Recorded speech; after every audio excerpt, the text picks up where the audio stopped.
तो आप सभी को नमस्कार। गंगा कावेरी व्याख्यानमाला के 88वें व्याख्यान में आप सभी का स्वागत है। मित्रों, जैसा अभी मैंने बताया कि गंगा कावेरी व्याख्यानमाला में आज का व्याख्यान महान संत तिरुवल्लुवर की प्रसिद्ध पुस्तक तिरुकुरल में जीवन कौशल विषय पर केंद्रित है। और इस विषय पर वक्तव्य देने के लिए मद्रास विश्वविद्यालय चेन्नई में हिंदी विभाग की आचार्य एवं अध्यक्ष डॉक्टर चिट्टी अन्नपूर्णा जी हमसे जुड़ चुकी हैं। सबसे पहले मैं उनका इस पटल पर हृदय से स्वागत करता हूं, प्रणाम करता हूं। गंगा कावेरी व्याख्यानमाला लाल बहादुर शास्त्री महाविद्यालय गोंडा उत्तर प्रदेश, पॉम्पे कॉलेज एकला मंगलुरु कर्नाटक और कर्नाटक राज्य हिंदी अध्यापक संघ के संयुक्त तत्वावधान में चल रही है।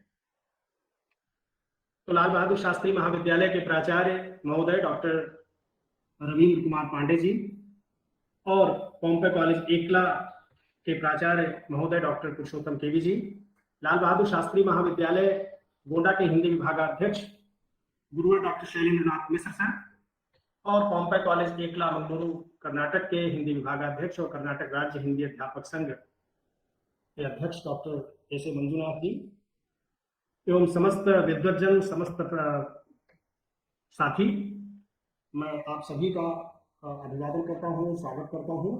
और मैं बिना विलंब किए अपने मित्र डॉक्टर एस ए मंजुनाथ जी को बुलाना चाहता हूँ कि वो आज की मुख्य वक्ता डॉक्टर चिट्टी अन्नपूर्णा जी के बारे में कुछ संक्षेप में परिचय देने का कष्ट करें। डॉक्टर एस ए मंजुनाथ जी।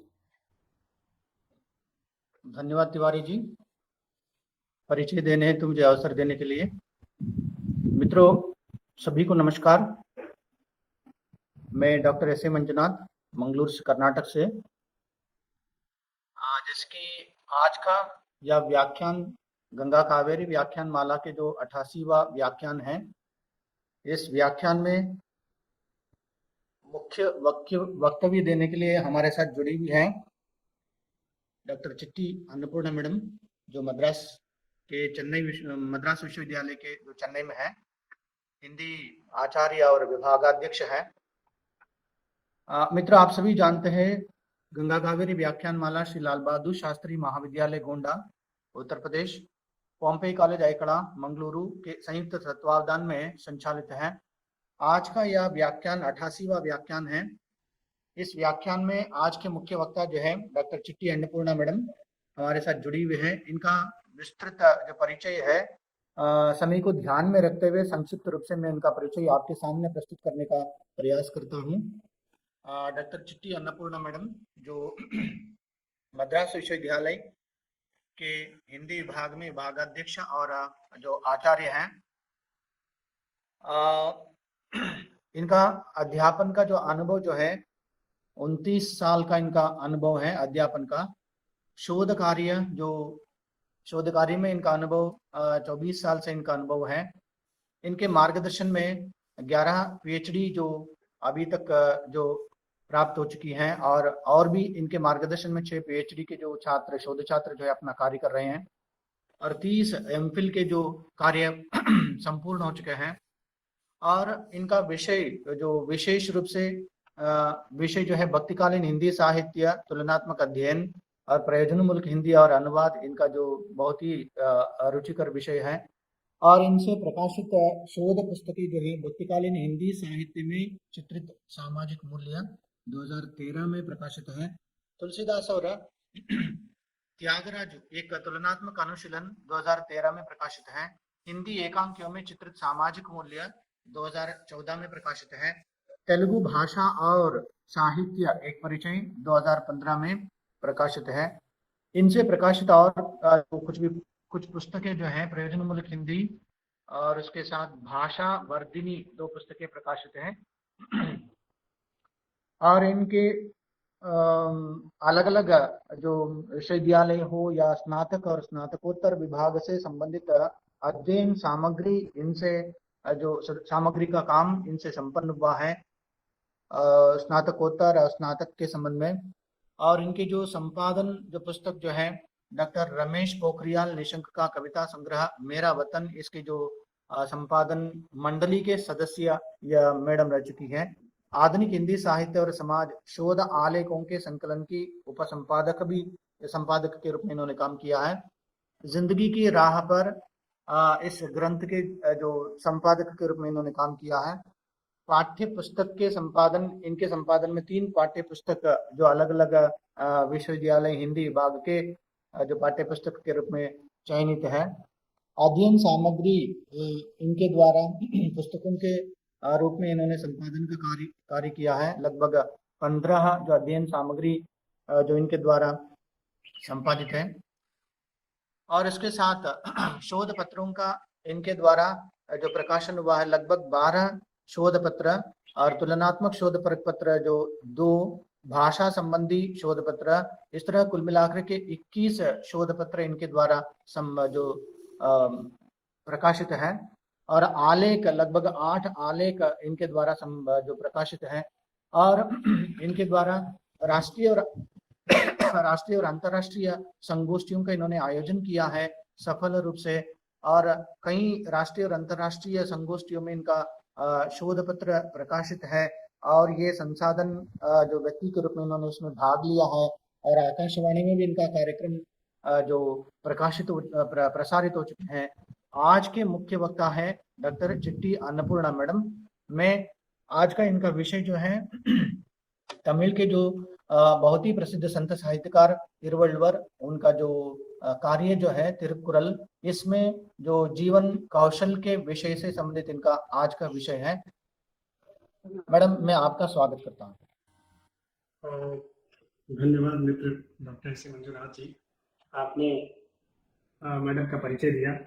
परिचय वाकई बहुत लंबा है। लगभग परिचय के 20 पेज है, इसको समेट करके मैंने उनका परिचय आपके सामने प्रस्तुत किया। ये आपका कौशल है कि आपने सुंदर ढंग से मैडम का परिचय दिया। वैसे तो किसी लेखक का परिचय उसकी पुस्तकें होती हैं, उसका लेखन होता है। ये परिचय तो केवल एक हमारी परिपाटी है और हम बताते हैं कि किसने क्या किया है। तो हम बहुत ही आदर के साथ डॉक्टर चिट्टी अन्नपूर्णा जी को बुला रहे हैं। आपका स्वागत करते हैं मैडम। और आज का जो विषय है संत तिरुवल्लुवर कृत तिरुकुरल में जीवन कौशल विषय पर आपका स्वागत है। भाई जयशंकर तिवारी जी, डॉक्टर शैलेंद्र मिश्र और एस मंजुनाथ जी, जयशंकर तिवारी जी और इस कार्यक्रम में भाग ले रहे हैं सभी श्रोतागणों को मेरा प्रणाम और छोटे हैं तो मेरे आशीर्वाद और साधुवाद आप सबको। सबसे पहले भाई जयशंकर तिवारी का धन्यवाद देना चाहती हूँ क्योंकि ये मौका मुझे दिया है और आप सबसे मिलने का एक अवसर मुझे सौभाग्य मुझे मिला है इस संध्या समय में। ये विषय पहले उन्होंने मुझसे जब पूछा था तो यहाँ दक्षिण भारत में, पूरे दक्षिण भारत को प्रतिनिधित्व करने वाला प्रदेश है तमिलनाडु। इस तमिलनाडु में जो साहित्यिक रचनाएं हुई हैं या तमिलनाडु की जो संस्कृति रही और पूरे दक्षिण भारत को यह संस्कृति प्रतिनिधित्व करती है। तो ऐसे संदर्भ में जो रचनाएं यहाँ हुई हैं, इन रचनाओं के माध्यम से इस साहित्य के इस तमिलनाडु के यानी तमिल के रचनाकारों ने जो संदेश दिए हैं और उनकी रचनाओं के माध्यम से जो संस्कृति व्यक्त होती है और हमारे जीवन के जो क्षेत्र हैं, विभिन्न क्षेत्रों में किस प्रकार इनकी जीवन की गतिविधियां रही थी, क्या इनकी सोच विचार कैसे रहे थे और इनका चिंतन क्या रहा था और उनका दर्शन क्या रहा था, जीवन शैली क्या रही थी, ये सब जो है हमें जानना चाहिए। तो आधुनिक संदर्भ में तो इनकी संस्कृति वगैरह हम सब जानते हैं, लेकिन प्राचीन काल में इनकी संस्कृति कैसी रही थी, इनकी जीवन शैली कैसी रही थी, किस प्रकार के जीवन ढंग ये अपनाया करते थे, कैसे वे जीते थे, ये सब पर जो है हम सबको कुछ जानकारी रखनी ही चाहिए क्योंकि भारत एक है, विविधता में एकता रखने वाला देश है। तो इस संदर्भ में सभी प्रदेशों की संस्कृतियों को, वहाँ की सभ्यताओं को, वहाँ की भाषाओं को जो है मर्यादा देना, गौरव करना, ये हमारा फर्ज बनता है। तो इसलिए बराबर जब तक हम उनके बारे में सही जानकारी नहीं रखेंगे तब तक जो है किसी भी प्रदेश के प्रति हम इतना उससे परिचित नहीं हो पाएंगे, तो उतना हम गौरव नहीं रख पाएंगे, साधारण से ले लेंगे। लेकिन ये हमारे देश का ही एक भाग है। इस भाग में जो चला था, अब जो हो रहा है, ये सबकी भी जानकारी हमें रखनी चाहिए। तो आजकल का जो वातावरण हमारे सामने है तमिलनाडु को लेकर, तो उसके प्रति कई वाद विवाद भी चलते रहते हैं, खास करके भाषा को लेकर, हिंदी भाषा को लेकर। और उत्तर भारत वाले सोचते हैं कि क्यों तमिल को, वे लोग तमिल वाले जो है हिंदी को क्यों इतना विरोध करते हैं। तो इसकी पृष्ठभूमि हमें पहले देखनी चाहिए। इसकी इसका सर्वप्रथम कारण मैं ये मानती हूँ कि ये तमिल भाषा सबसे पुरानी भाषा है। सबसे पुरानी मानिए, फिर इसमें दो विचार है। संस्कृत सबसे पुरानी भाषा है, उत्तर वाले कहेंगे संस्कृत सबसे पुरानी भाषा है, दक्षिण वाले कहेंगे तमिल सबसे पुरानी भाषा है। लेकिन इसका जो है अभी प्रामाणिक रूप से निरूपित नहीं हो पाया है। जहां तक हम देखते हैं, वेद भी सबसे पुराने ग्रंथों के रूप में हमारे सामने है। लेकिन अभी जो है तमिलनाडु में भी इस प्रकार के प्रयास हो रहे हैं। मदुरई और कीलड़ी, उसके आसपास जो खुदाइयां हो रही हैं, उन खुदाइयों में कुछ हमें ऐसे आधार मिल रहे हैं, प्रमाण मिल रहे हैं, उसके आधार पर हम बता सकते हैं कि यहाँ की संस्कृति 600 BC से 600 BC से यहाँ कुछ अवशेष मिले हैं। उनके आधार पर ये बताया जा रहा है कि जो है लगभग इसका अभी इतिहास 26 से ज्यादा 27 से ज्यादा वर्ष का पुराना है। वैसे ही हमें प्रमाण भी है कि हड़प्पा और मोहनजोदड़ो जैसे वहाँ पे जो हमें प्रमाण मिले हैं, उन प्रमाणों के आधार पर भी चंद विद्वान या भाषा शास्त्रियों ने भी ये तय करने का प्रयास किया है कि पहले आर्य लोगों के भारत में आने से पहले मूल में ये द्रविड़ लोग भी रहे थे। तो इसके आधार पर हम कहेंगे तो पूरे भारत में जो है द्रविड़ देश के ये वासी रहे थे। फिर बाद में कारण जो भी हो, ऐसे कोई एक देश का राजा या कोई देश हम पर हमला करता है तो हमें जो है वहां से निकलना पड़ता है, शरणार्थी बन जाते हैं दूसरे प्रदेश के लिए। ऐसे शायद इनकी भी स्थिति ऐसी रही हुई होगी। तो इसलिए जो है वैसे वहां से आते आते दक्षिण में सिमट गई है। सिमट जाने के बाद हम देखते हैं कि उनका राज्य जो है इतना विस्तार रहा था। आजकल जो तिरुपति बालाजी आप जानते हैं, वेंकटाचलम भी कहते हैं उसको, वेंकटाचलम के प्रदेश से लेकर पूरे दक्षिण मानी केरला तक ये पूरा प्रदेश व्याप्त था। ये इसकी सीमाएं नीचे व्याप्त हुई थी। ऐसे इतने बड़े साम्राज्य में जो है पांड्या, चोला, चेरन ऐसे राजाओं का राज्य भी चला था। इसके संबंधी जो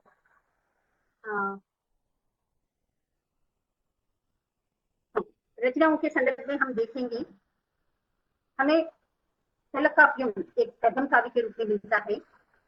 इसे जो है लगभग प्रथम तुलसी का माना जाता है और उसी के समानांतर तिरुकुरल को भी माना जाता है। प्रथम शती में लिखा गया है करके, लेकिन कुछ विद्वानों के अनुसार ये जो है 6वीं शताब्दी में लिखा गया है, या एक शती से लेकर 6वीं शती के बीच में एक ग्रंथ लिखा गया है करके बताते हैं।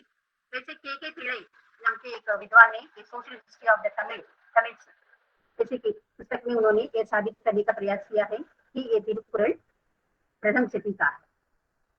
तो फिर हम जो है जब प्रथम शती की रचना मानते हैं, तो प्रथम शती में मैंने लगभग 2000 वर्ष पूर्व यहाँ दक्षिण का वातावरण क्या रहा था, तो वहाँ की जीवन शैली कैसी रही थी, ऐसी वहाँ के लोगों के लिए उस समय के विद्वान तिरुकुरल कहे, तिरुवल्लुवर कहे या कोई विद्वान कहे, उन्होंने किस प्रकार के संदेश दिए हैं, किस प्रकार की जीवन शैली का निर्माण उन्होंने किया है और मार्गदर्शन किया है, उन पर हमें गौर करना आवश्यक है। तो इसलिए मैंने यहाँ दक्षिण की जो जीवन शैली है या नहीं, तो यहाँ पे आचार विचार है, रहन सहन है, ये सब जो है रचना के माध्यम से प्रकट होते हैं। तो इसलिए तिरुवल्लुवर में सब कैसे प्रकट हुए, यहाँ की संस्कृति कैसी रही थी, एक सर्वप्रथम विषय हमें मानना चाहिए। हम आर्य संस्कृति या उत्तर भारत की संस्कृति या वेद संस्कृति में हम देखेंगे तो उसमें सबसे पहले जीवन कौशल के रूप में या जीवन यापन के लिए, एक सफल जीवन के लिए पुरुषार्थों की बात कही गई है। जैसे धर्म, अर्थ, काम, मोक्ष, ये 4 जो है जीवन को सफल बनाने वाले तत्वों के रूप में कहा गया है। जैसे धर्म जो है, धर्म का आचरण करना, यहाँ रिलीजन नहीं है, कर्तव्य का पालन करना और नियमानुसार सत्य के मार्ग पर चलते हुए धन कमाना, अर्थ कमाना, और जो अर्थ कमाया गया है उसके अधीन में रहते हुए फिर अपनी इच्छाओं की पूर्ति करना, तटस्थ रूप से जीवन बिताना। जब हम तटस्थ रूप से जीवन बिताएंगे, यदि जो है मुक्ति के लिए मार्ग खोलेगा, तो अंत में जो है जीवात्मा की स्त्री हो जाएगी। ये है वैदिक धर्म में बताई गई पुरुषार्थ। तो इसी प्रकार हम दक्षिण में देखेंगे, यहाँ भी पुरुषार्थ बताए गए थे, लेकिन ये पुरुषार्थ 4 नहीं 3 ही है।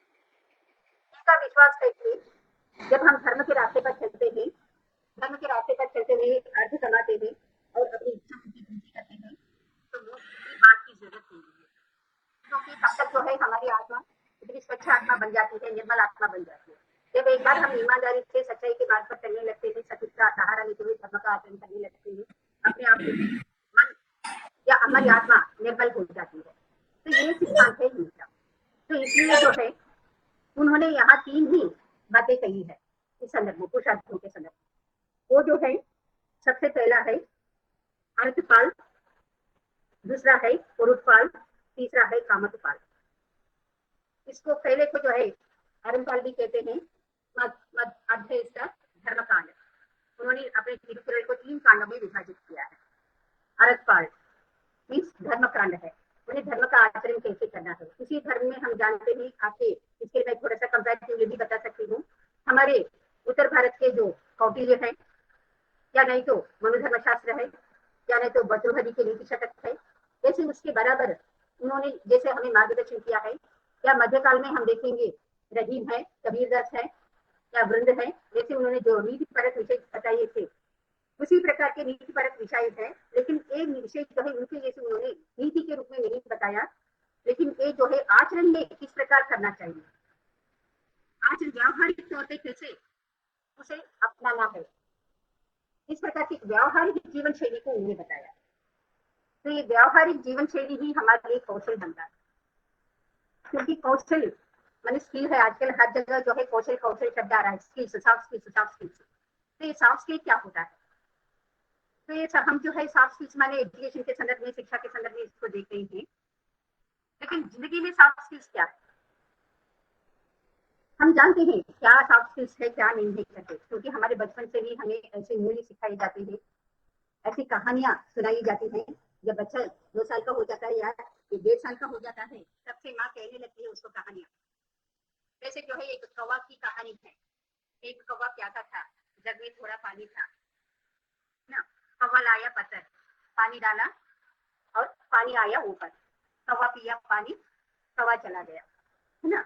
तो ये जो है 1.5 साल की उम्र में बच्चे को हम एक कहानी ऐसे बताते हैं, तो उस बच्चे के मन में उसमें जो विचार का ढंग है, कैसे वो उस कौवे जो है अपनी प्यास को बुझाई है, ये स्किल हम उनको सिखाते हैं। भले ही उस समय उसको स्किल नहीं लगेगा, लेकिन धीरे धीरे बढ़ता जाएगा, जब वो कहानी याद करता रहेगा तो उसको मालूम होगा जब ऐसी स्थिति आती है हमें क्या करना है।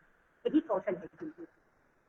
और ऐसी भी कहानियां हैं, एक खरगोश है और एक शेर है, जंगल का राजा शेर।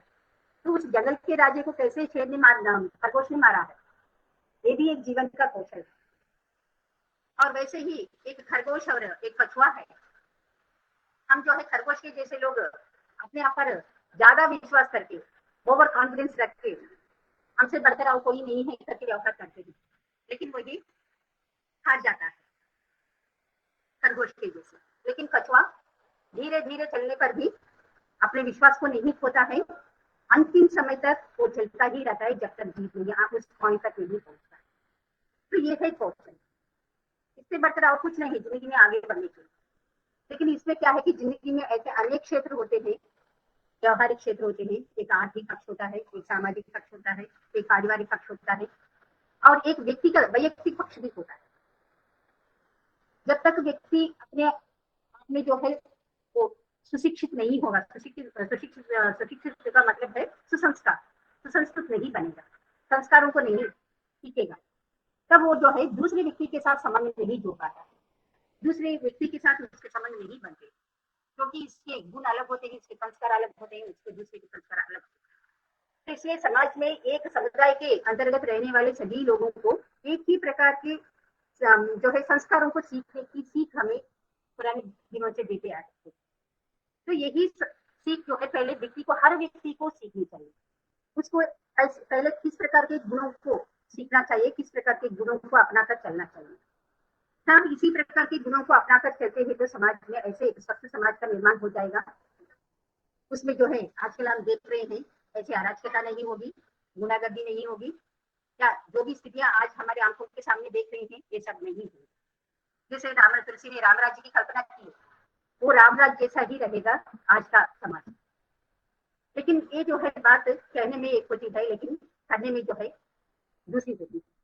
जब व्यावहारिक तौर पर आएगा, हर एक का स्वभाव एक जैसा नहीं होता है, हर एक की गुण एक जैसे नहीं होते हैं। एक स्कूल में जो है बच्चों को सभी 40 बच्चों को एक ही शिक्षिका जो है पाठ सिखाती है, लेकिन सीखने वाले 40 बच्चे विभिन्न रूपों से तरीकों में सीखते हैं और मार्क्स भी अंक भी विभिन्न रूपों से पाते हैं। तो वैसे समाज में भी ऐसे तरह तरह की श्रेणियों के लोग होते हैं। उन श्रेणियों के अनुसार जितना भी उसको अडाप्ट कर पाते हैं, सीख पाते हैं, उसको प्रैक्टिस में ला पाते हैं, उनके अपने अपने कैपेसिटी, अपनी अपनी शक्ति, अपनी अपनी इच्छाओं पर निर्भर करते हैं। लेकिन पूरे समुदाय को एकत्रित करके, पूरे समुदाय में एक ही भाव को पैदा करके, एक ही प्रकार के संस्कारों को पैदा करके समाज को आगे ले जाएंगे तो इस स्वस्थ समाज का निर्माण होता है। तो ऐसे ही गुणों को वैयक्तिक स्तर पर तिरुवल्लुवर ने कहा, एक गुण नहीं है, वास्तव में उन्होंने गुणों के रूप में नहीं बताया है, कैसे आचरण करना चाहिए, ऐसे मित्रता है, ऐसे लगभग जो है उन्होंने पहले इसमें जो है एक सक्रिय तक अधिकारम कहते हैं उनको, शब्द जैसा है, शब्द कहे या नहीं तो उसको भाव कहे, कुछ भी कहे, पहले धर्मपाल में जो है उन्होंने धर्मकांड में वैसे 38 भागों में बताया है। एक एक इसमें जो है 10-10 पुरण होते हैं। हमारे इसमें हिंदी में दोहा है जो 2 पंक्तियों का होता है, उसी प्रकार पुरण जो है 2 पंक्तियों का होता है। वैसे एक एक भाग में अधिकार में 10-10 पुरण होते हैं। तो इस एक एक भाग के लिए उन्होंने एक एक नाम दिया है, एक एक भाग में एक एक नाम दिया है। तो वो नाम पढ़ती हूँ, आपको तमिल अनुवाद नहीं पढ़ती हूँ क्योंकि तमिल में आपका समझना मुश्किल होता है। तो पहला जो है उन्होंने सबसे पहले ईश वंदना की है, मैंने ईश्वर की वंदना की है। तो ईश्वर माने ये जो है हमारे जैसे एक सगुण आकार है, कौन है ये पता नहीं है। तिरुवल्लुवर जो है कभी भी ईश्वर के सगुण रूप पर विचार नहीं किया है।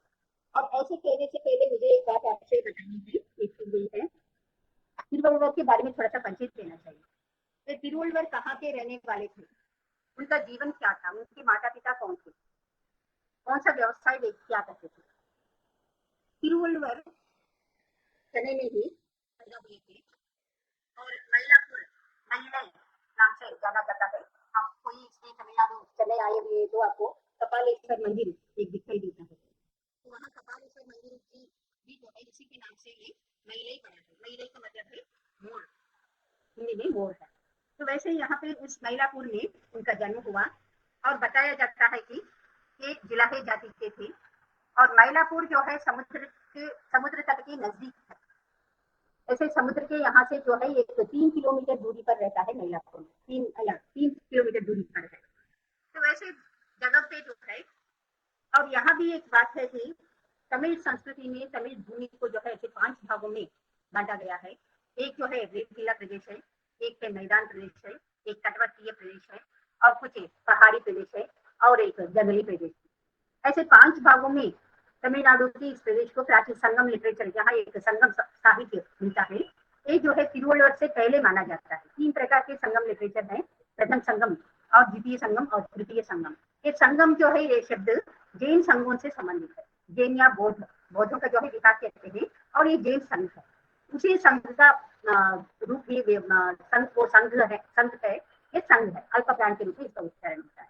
ऐसे वो संघ साहित्य हुआ था, ये प्रथम द्वितीय, और उसमें जो है ऐसे यहाँ तमिलनाडु की इस संस्कृति प्रदेश और जीवन विधान को, जीवन शैली को जो है 5 भागों में विभाजित किया। ऐसे रेतीले प्रदेशों में रहने वालों की जीवन संस्कृति या जीवन शैली एक प्रकार की होती है। समुद्र तटीय में जीने वाले लोगों की उनका पेशा और जीवन तरीका भी एक प्रकार का होता है और मैदान में रहने वालों का जीवन तरीका एक जैसा होता है और पहाड़ों में रहने वालों का अलग तरीका का होता है। जैसे पथरीले प्रदेशों में या दूसरे प्रदेशों में जो रहते हैं उनका जो है वनों में रहने वाले उनका जीवन दूसरे तरीके का होता है। इस प्रकार एक तमिलनाडु की भूमि जो है 5 भागों में, एक 5 रूप इसमें तमिलनाडु की भूमि में हम देख सकते हैं। तो इसमें देखेंगे तो तिरुवल्लुवर तटीय प्रदेश से संबंधित, चेन्नई के मद्रास के मयलापुर जो 3 किलोमीटर दूरी पर है, तटीय प्रदेश से संबंधित है। और उस समय समय में भी जो है हम ज्यादातर देख सकते हैं कि नाव से नौकायान करने वाले लोग भी थे। समुद्र की इस यातायात से जो है यातायात के माध्यम से कुछ विदेशी लोग भी यहाँ आया करते थे। तो ऐसे लोगों के साथ ही इनका संपर्क रहा होगा, या उत्तर भारत से यहाँ जो जैन धर्म या बौद्ध धर्म के लोग आए थे उनके संपर्क भी उनके साथ हुए होंगे, उनके दर्शन का भी इन पर बड़ा प्रभाव पड़ा होगा, ऐसे चंद विद्वान मानते हैं। लेकिन ये कहाँ तक सच है हम नहीं जानते हैं। लेकिन यहाँ जो है जैन जो धर्म के लोग हैं ये मानते हैं कि इन पर जैन धर्म का प्रभाव। फिर भी एक जैन धर्म का प्रभाव कहने से भी एक अच्छा है, ये द्रविड़ संस्कृति का भी प्रभाव इन पर है। जो है 100% ये बात, इस बात का हम समर्थन कर सकते हैं। तो ऐसे इसमें जो है उन्होंने पेशे से जुड़ा है, और इनके संबंध में जो सर्वप्रथम कुरल उन्होंने बताया है वो भगवान की स्तुति के रूप में बताया है। वो भगवान को कौन है? आदि भगवान कहा है। आदि भगवान, ये आदि शब्द जो है संस्कृत शब्द है, भगवान शब्द जो है संस्कृत शब्द है, लेकिन यहाँ पे ये नहीं मानते हैं। इसमें जो है यहाँ पे आदि शब्द अपनी तमिल का शब्द माना जाता है, भगवान शब्द भी तमिल का ही, तमिल से उत्पन्न हुआ है करके मानते हैं। ये भी संस्कृत भाषा में प्रयुक्त है, ऐसे जो विश्वास है। यहाँ जो है चंद विद्वान आदि भगवान को ईश्वर के रूप में मानते हैं, माने मूल ईश्वर, जो मूल रूप में ईश्वर है वो निर्गुण है, निराकार है, जो भी हो ऐसे मूल ईश्वर है।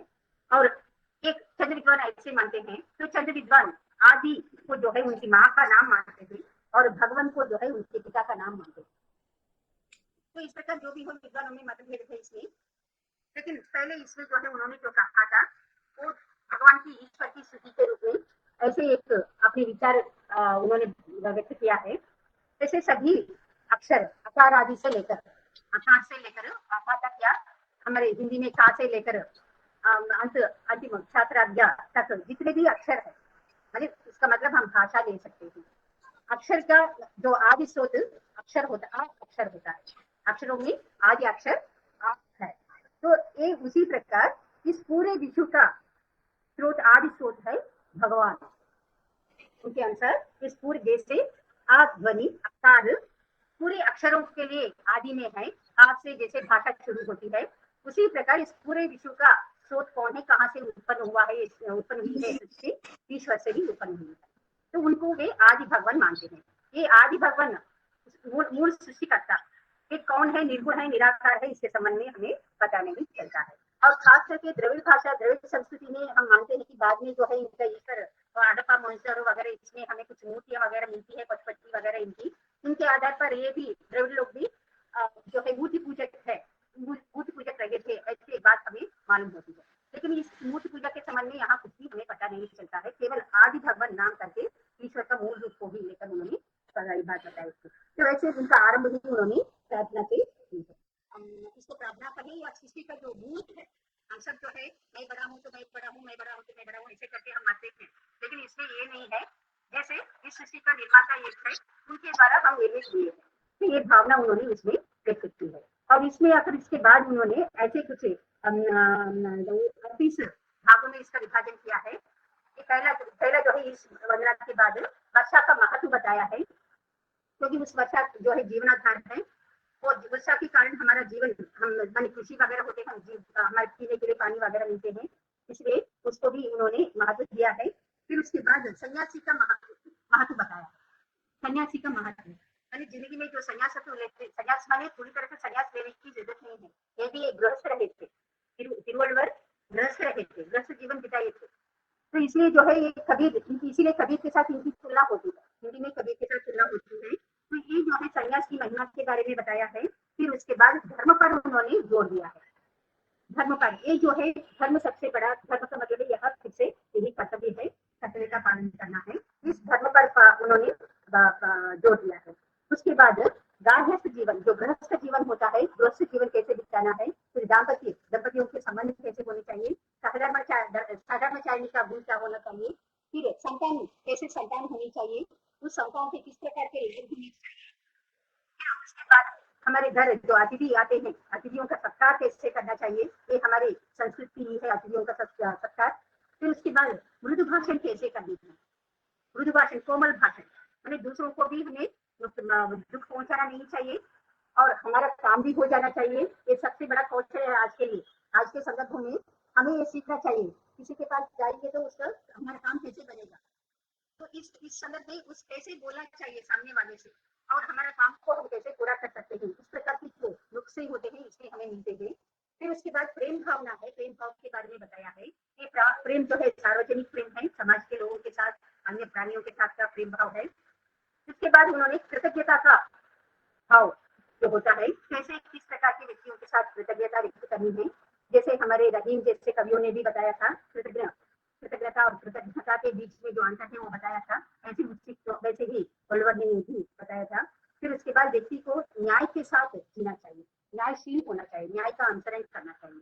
तो ऐसी न्यायशीलता क्या होती है, इसको भी उन्होंने ये विवरण दिया है। फिर उसके बाद जीवन में सबसे बड़ा महत्वपूर्ण वस्तु होती है वो है संयम रखना, संयमशीलता, व्यक्ति को कैसे संयम रखना। एक प्रकार से संयम जो है उन्होंने एक धर्म की दृष्टि से, एक मजहब की दृष्टि से, या कुछ इस समय के जैन और बौद्ध धर्म के संप्रदाय रहे उस दृष्टि से उन्होंने नहीं बताया है कि संयम जो है व्यक्ति को बात करते समय या अपने विरोधी व्यक्तियों के साथ जब बात होती है, शत्रुओं से भी बात होती तो भी हमें कैसे संयम के साथ कंट्रोल में रहते हुए बात करनी चाहिए। ऐसे स्थितप्रज्ञ होकर, जैसे राम स्थितप्रज्ञ रहे थे, वैसे स्थितप्रज्ञ होकर हमें कैसे संयमन बरतना पड़ता है, उस पर भी उन्होंने विचार किया है। फिर उसके बाद सदाचार, सदाचार सबसे महत्वपूर्ण जीवन कौशल होता है। जब तक हमारा आचरण सही नहीं होता है कोई हम पर विश्वास नहीं करेगा। दूसरों के विश्वास को हमें जीतना है तो हमें सदाचार करनी चाहिए, उनमें उनके दिल में जो है विश्वास पैदा करना चाहिए। तो वैसे वो सदाचरण क्या होता है, सदाचरण के साथ हम कैसे जी सकते हैं, अगर विपरीत परिस्थितियां आएंगी तो भी किस प्रकार उन परिस्थितियों में आगे हमें बढ़ना है, इसके संबंध में उन्होंने कहा है। फिर उसके बाद सहनशीलता है, ये भी एक जीवन कौशल है, विपरीत परिस्थितियों में हमें सहनशील होकर आगे बढ़ना पड़ता है।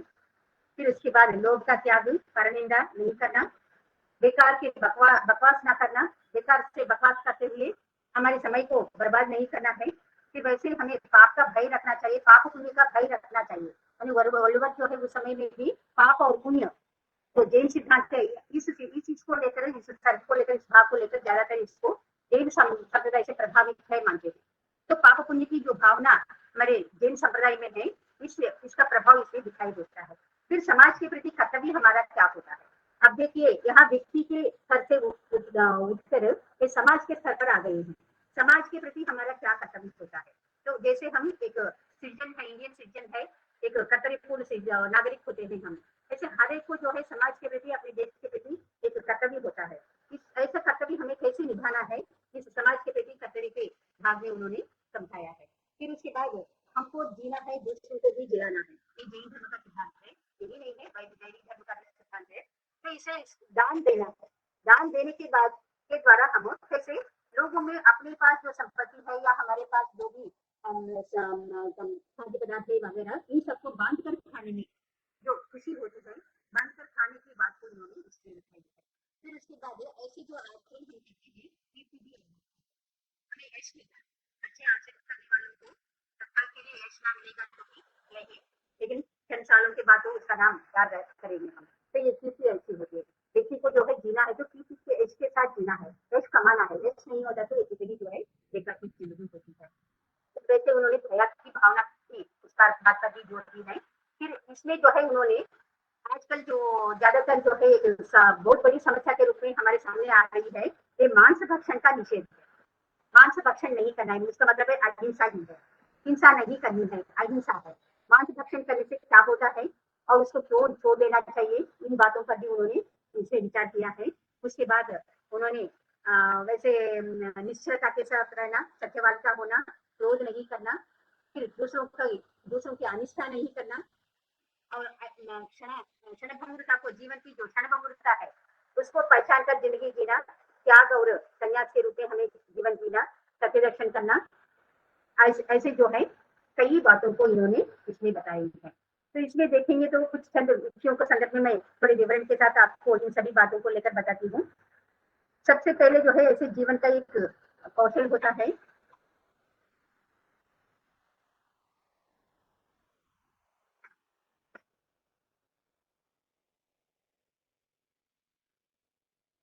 सबसे पहले का कौशल है धर्म का पालन करना।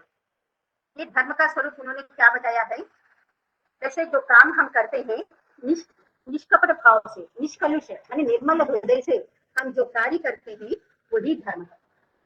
उनका अर्थ है, उनके मतलब उनके उद्देश्य में धर्म का स्वरूप होता है जो हृदय में निष्कपटता होती है, निष्कपट होकर हम कार्य करते हैं, जीते हैं, वही धर्म है। तो उसके बाद जो भी उसके बाहर जो भी हम काम करते हैं वो सब क्या है, केवल आडंबर है। कितनी बड़ी बात उन्होंने कही है देखिएगा। सबसे पहले सबको ये सीखना चाहिए, हमें हमारे मन को निर्मल रखना चाहिए। हम जानते हैं हम बाहर आकर कैसे व्यवहार हम करते हैं, कैसे बोलते हैं और किस प्रकार के स्वार्थ को साधने की कोशिश हम करते हैं। तो इन सबके पीछे क्या है, हमें एक प्रकार की कपटता है मन में। वो कपटता होने के कारण, कपटता क्या है, स्वार्थ ही है, अपने स्वार्थ के लिए हम कपटता रखते हैं। तो इसलिए इस मन को जो है निर्मल रखेंगे, स्वच्छ रखेंगे, निष्कपट करेंगे रखेंगे और बाकी सबको छोड़ देंगे, यदि निराडंबर जीवन हो जाएगा, एक साधु जीवन हो जाएगा। पहले ही मैंने बताया था ऐसे साधु जीवन, एक सन्यासी जीवन क्या होता है, संयमित जीवन क्या होता है। फिर दूसरी बात उन्होंने कही है मृदु भाषण। मृदु भाषण में ऐसे विनयशीलता और मृदु भाषण जो है वो सत्य से युक्त होता है। सत्य से जुड़ा हुआ जो भाषण होता है उसमें क्या होता है, विनयशीलता होनी चाहिए और मृदुल शब्द होने चाहिए। मृदुल शब्द कोमल शब्द होने चाहिए। कोमल शब्दों से विनयता के साथ जो हम कहते हैं वही जो है मृदु भाषण से, वही जो है हमारे लिए मनुष्य के लिए एक आभूषण है। मृदुल भाषण, विनयशील भाषण एक आभूषण है। ये जो है जिंदगी में कुछ काम को हम जो है सफलता के साथ पूरा करना चाहते हैं तो ये मृदुल भाषण जो है, ये मृदु भाषण अपनी आवश्यक है। तो ये एक जीवन कौशल के रूप में उन्होंने निरूपित किया है। तो इसलिए उन्होंने जो है एक आभूषण के रूप में इसको बताया है। और दूसरी बात है उन्होंने कही है, दूसरी अन्य कौशल है कृतज्ञता। तो कृतज्ञता जो है ये भी एक कौशल है। क्या करके हमको जो है शंका हो सकती है, लेकिन कृतज्ञता से बढ़कर और कोई कौशल जीवन का कौशल नहीं है। हम किसी से कोई मदद लेते हैं, तुरंत हमारे मुंह से धन्यवाद आना चाहिए। अगर वो धन्यवाद नहीं आता है तो हम जो है उनके इसको स्वीकार करके कृतज्ञ हो गए, क्योंकि जो देने वाला होता है उनके भी मन में कुछ अपेक्षा होती है। हाँ, हमने इतना किया है तो यहाँ तक एक धन्यवाद तक अदा नहीं किया है। दूसरों के मन को जीतने के लिए एक कृतज्ञता भाव जो है बहुत सबसे बड़ा एक साधन होता है। तो ये बात उन्होंने वही कही है, जो सहायता चाहे वह कितनी भी छोटी हो लेकिन समय पर प्रदान की जाती है तो वह बहुत मूल्यवान होता है। मान लीजिए हमें प्यास लगी है तो उस समय जो है कोई आकर हमें पानी देगा तो हम उस समय के लिए उनके प्रति कृतज्ञ हो जाते हैं। यानी सहायता ऐसी होनी चाहिए, समय पर जो जिसकी जरूरत हमें होती है उस समय के लिए वो जो देगा, जो सहायता करता है वो सही मायने में सहायता होती है। ऐसे समय में जो है तुरंत हमें कृतज्ञता बोलनी चाहिए। वहां पर सामने कोई भी व्यक्ति रहे, चाहे हमारे दुश्मन भी क्यों ना रहे, उनको जो है ऐसी कृतज्ञता प्रकट करनी चाहिए। ये सबसे पहले एक जीवन तरीका है। फिर उसके बाद न्यायशीलता, उसमें उन्होंने कही है, जब कभी मन में अन्याय की भावना उत्पन्न हो जाती है उसी समय सोचना चाहिए कि हम अवनति की ओर जा रहे हैं। उन्होंने क्या बताया, अन्याय की भावना, दूसरों को धोखा देने की भावना या नहीं तो कपट से व्यवहार करना या कुछ और दूसरे प्रकार की भावनाएं हम रखते हैं। उसका मतलब है जब ऐसा विचार मन में आ जाता है उसी समय मानना चाहिए कि हम मर गए। जैसे रहीम ने बताया है, भीख मांगना तो है मरने के बराबर है। जो भीख मांगता है वो मर ही जाता, जो नहीं बोलता है वो मर जाता है, लेकिन उससे पहले कौन मर जाता है, जो भीख मांगता है। तो इसी प्रकार जो है ये वाला जो है न्यायशीलता, जिस समय जो है अन्याय की भावना हम करते हैं उस समय मन में आ जाती है वो भावना, तभी हम मर गए जैसे मानना चाहिए। और उसके बाद संयम के संदर्भ में उन्होंने बताया है, पांचों इंद्रियों पर कछुए की तरह समय संयम रखकर हम चलेंगे तो 7 जन्मों तक सुख शांति प्राप्त होगी। यहाँ देखिए पहले ही मैंने कछुए की कहानी बताई है, तो उस कछुए की कहानी में वो धीरे से भी चला हो नहीं, लेकिन उसमें आत्मविश्वास था, मैं जीत जाऊंगा। तो ऐसे जो है हम धीरे धीरे संयम से, कछुआ जो है वहाँ बहुत धीरे से संयमन से चला, इसलिए उसको जीत मिली है। हम जिंदगी में कछुए के जैसे भले ही हम चले तो भी अंत में जो है जीत हमारी हुई, यही संयम है। फिर और एक सदाचरण के बारे में उन्होंने बताया है, जिसमें सदाचरण में लोक व्यवहार की बात है। सर्व विद्या निधान होते हुए भी यदि वे लोक व्यवहार और सदाचार से रहित है तो उनकी गणना विद्वानों में नहीं की जाती है। जितने भी बड़े विद्वान हो, उस विद्वान में पंडित में सदाचार नहीं होता है तो वे जो है विद्वान नहीं कहलाएंगे। तो इसलिए हर एक को चाहे जो भी हो, विद्वान हो ना हो, सदाचार सबसे जो है विषय होता है हमारे जीवन में। फिर उसके बाद यहाँ एक समान वितरण की बात कह रहे हैं। जीवन में हम जीते समय केवल अपने लिए ही रखकर दूसरों को भूखा नहीं रखना चाहिए। ये जो है हमारे एक प्रकार की सोशलिस्टिक व्यूज है, समाजवादी विचारधारा। हम जो है उसमें समान वितरण करके दूसरों को भी देकर हम भी खाकर, जैसे कबीर ने भी बताया था, ताली इतना दीजिए तामे कुटुंब समय, मैं ना भूखा रहूं साधु ना भूखा जाए। तो ये समान वितरण है, ऐसे उन्होंने बताया है। संसार की सभी आचार संहिताओं की नीति का यह सार है कि मिल बांट खाओ और जीव मात्र की रक्षा करो। जैसे मिलकर बांट कर हम खाएंगे, तो आजकल मिलकर बांट कर खाने का अर्थ अलग हो गया है आज के संदर्भ में। लेकिन आज के उस समय में कहीं मिलकर खाने का मतलब जो हमारे पास है थोड़ा भी रहे, रोटी होती है, आधा हम खाएंगे आधा उनको देंगे, उस अर्थ में उन्होंने बताया। फिर उसके बाद सच्चा ज्ञान क्या होता है? सच्चा ज्ञान आजकल हम भी पढ़ रहे हैं, जैसे ये भी हम प्राप्त कर रहे, हासिल कर रहे, उपाधियां प्राप्त कर रहे हैं, लेकिन कहाँ तक हमारे पास सच्चा ज्ञान है वो भगवान भी जानेगा। लेकिन उस समय तिरुवल्लुवर ने बताया है, वस्तु का कोई भी रूप हो, कोई भी प्रकार हो, उसके पीछे पीछे सत्य को देख लेना ही सच्चा ज्ञान होता है। आजकल हम अनुसंधान करके बात कह रहे हैं, रिसर्च रिसर्च रिसर्च है, हर क्षेत्र में जो है रिसर्च की बात उठाई जा रही है। रिसर्च क्या है? वो रिसर्च ही सही ज्ञान होना चाहिए। लेकिन आजकल का रिसर्च वो अलग बात है, हम जो कर रहे हैं अनुसंधान कर रहे हैं वो अलग बात है। लेकिन सच्चा ज्ञान वही होता है जो उस वस्तु के पीछे वास्तविकता सच्चाई, ये एक प्रकार से वैज्ञानिक ज्ञान है। वैज्ञानिक तौर पर उसका अनुसंधान करके जानने का जो तरीका होता है वही ज्ञान होता है। जो आंखों के सामने है वही सच है करके हम नहीं मान सकते हैं। उस समय के लिए कुछ हम देख लेते हैं, लेकिन वो सत्य नहीं हो सकता है, उसके पीछे और एक सत्य होगा। तो उस सच्चाई को खोज निकालना ही सही मायने में जो है ज्ञान होता है। तो इतने बहुत बड़ा एक कौशल है जिंदगी के लिए, क्योंकि हम ऐसे कभी कभी भटक जाते हैं, जो सामने आंखों के सामने दिखाई देता है या नहीं तो कोई आकर हमें कुछ बोलता है वही सत्य मानकर बैठ लेते हैं। फिर यहाँ तक हम कोशिश नहीं करते कि उसके पीछे क्या है, सही वास्तविकता क्या है। तो ये सबको सीखने का एक गुण है। फिर उसके बाद उन्होंने सीखने का तरीका भी बताया। एक छात्रों के लिए बहुत बड़ा महत्वपूर्ण विषय है कि शिक्षा कैसे सीखनी है, कोई भी बात कैसे सीखनी है। जैसे उन्होंने बताया है, भूमि को जितना गहरा खोदते जाओगे उतना ही अधिक जल प्राप्त होगा। हम कुआं खोदते हैं तो जहाँ पानी नहीं पड़ता है, एक 50 फीट खोदने के बाद भी नहीं पड़ता है, और 200 फीट तक हम खोदेंगे कभी कभी पानी आ जाता है। तो इसलिए उसमें जितना हम खोदेंगे उतना पानी आता है। उसी प्रकार शिक्षा भी जितनी मेहनत करेंगे, जितनी गहराई में हम जाते करेंगे, उतना हमारा ज्ञान बढ़ जाता है, हमारी शिक्षा की पूर्ति तभी होती है। ये जो है शिक्षा सीखने का जो तरीका है उस तरीके को उन्होंने बताया है। मैंने इतना पढ़ा है, आजकल जो है सब बैठ करके मदद करके एग्जाम लिख कर आना, क्योंकि मैं भी अपने छात्रों से अनुभव करती हूँ। पिछले सेमेस्टर में जो पढ़कर आए थे, इस सेमेस्टर में पूछा गया तो एक भी शब्द उनके मुंह से नहीं निकलता। अगर मुंह खोलेंगे तो गलत आ जाएगा, एक डर होता है, नहीं खोलेंगे तो मुझे गुस्सा आता है। तो ये दो स्थितियां हमारे बीच में चलती रहती है। तो इस प्रकार ये जो है आजकल की शिक्षा की स्थिति ऐसी रह गई है। फिर उसके बाद उन्होंने ऐसे भी बताया, एक प्रश्न क्या होता है, फेल भी कहते हैं समय में, सिर्फ भली बातों का थोड़ा भी सुन लेना और उस पर ध्यान देना व्यक्ति को एक सीमा तक महान बनाता है। ये प्रश्न है, बहुत सारे इसमें जो है प्रश्न करना बहुत जरूरी है। प्रश्न के द्वारा ही हमारा ज्ञान विकसित होता है। तो इस ज्ञान को विकसित करने के लिए प्रश्न करने की बात वे बता रही है। वो प्रश्न से क्या होता है वे बता रही है। तो उससे क्या होता है, भली बातों का थोड़ा भी सुन लेना, जो अच्छी बातें हैं उनको थोड़ा सा सुन लीजिएगा। फिर सुनने के बाद अब क्लास में सुनते हैं, सुनने के बाद बाहर आकर थोड़ी देर के लिए उसको मनन कीजिएगा। एक प्रकार से मनन करना, जो सुना है उसका मनन करना है। मनन करने से हमारा ज्ञान बढ़ता है, ज्ञान की सीमा जो है बढ़ जाती है। तो इसलिए उससे बढ़कर और कोई चीज नहीं है करके बता रही है, उससे बढ़कर महान चीज, महान बात और कोई नहीं है करके तिरुवल्लुवर बता रही है। फिर उसके लिए आप जो है विद्यार्थियों के लिए बता रही है, विद्यार्थियों के लिए कहीं से किसी से और जो कुछ भी सुना जाए उस कदर में ही तथ्य को जान लेना ही बुद्धि का लक्षण है। ये बुद्धि जो है खास करके विद्यार्थियों के लिए एक बहुत बड़ा कौशल है। जो पढ़ रहे हैं उस पढ़ने वाली बात किसी से भी हम सुने, जैसे कवि ने कहा था, जाति ना पूछिए साधु की पूछ लीजिए ज्ञान ना, वैसे ही यही बात है। हमें कोई यहाँ उन्होंने उस समय में शायद यहाँ तमिल द्रविड़ संस्कृति में एक बात है कि हमें ये बात को भी जाननी है, यहाँ वास्तव में वर्ण व्यवस्था नहीं थी, वर्ण व्यवस्था नहीं थी। ये बीमारी जो है आर्य संस्कृति से आई है, उसका प्रभाव।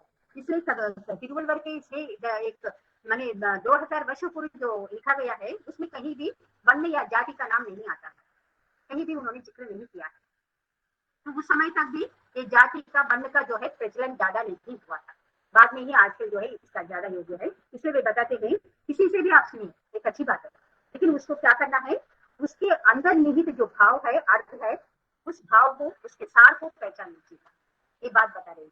फिर वे कह रहे हैं विचारों को सरल सुबोध भाषा में व्यक्त करना और दूसरे के विचारों के मर्म को ठीक समझ लेना, ये भी बुद्धिमत्ता होती है। बुद्धिमत्ता क्या होती है, उसमें भी बता रहे हैं सरल सुबोध भाषा में अपनी बात को व्यक्त करना। अगर मैं बहुत क्लिष्ट भाषा में तमिल में सब मैं बात बताती रहूंगी तो एक को भी शायद 2-3 व्यक्तियों को छोड़कर, क्योंकि यहाँ तमिलनाडु से जो जुड़े हैं डॉक्टर भवानी जी है या नहीं तो मेरे छात्र हैं, उनके सिवा वो किसी को समझ में नहीं आएगा। तो इसलिए जो है जहां तक हो सके तमिल भाषा को दूर रखे, हिंदी में ही उस भाव को मैं बताने की कोशिश करें, क्योंकि हमारे पास समय भी कम है, अभी 6 बजे बज गया है, तो जल्दी जल्दी मैं करूंगी, आप लोगों के कोई तकलीफ नहीं होनी चाहिए। लेकिन देर से ही मैंने इसमें शामिल हुई, इसलिए मैं पहले माफी चाहती हूँ आपसे, माफी नहीं मांगी, क्योंकि उस समय जो है 4 बजे से 5 बजे तक एक मीटिंग बैठक रही थी निदेशालय से, तो अभी वो पूरा भी नहीं हुआ था, आधी में मैं माफी मांगकर बाहर आ गई। मैं आपसे भी मैं माफी मांगती हूँ, देर से जुड़ी थी आपसे, ठीक है। तो अब जो है इस प्रकार के जो है सुबोध भाषा में व्यक्त करना है और दूसरे विचारों के मर्म को भी हमें समझना चाहिए। दूसरे लोग जो बोलते हैं वे किस दृष्टि से उस बात को रखी है, उसके मन को भी पढ़ने की जो है शक्ति हमें होनी चाहिए।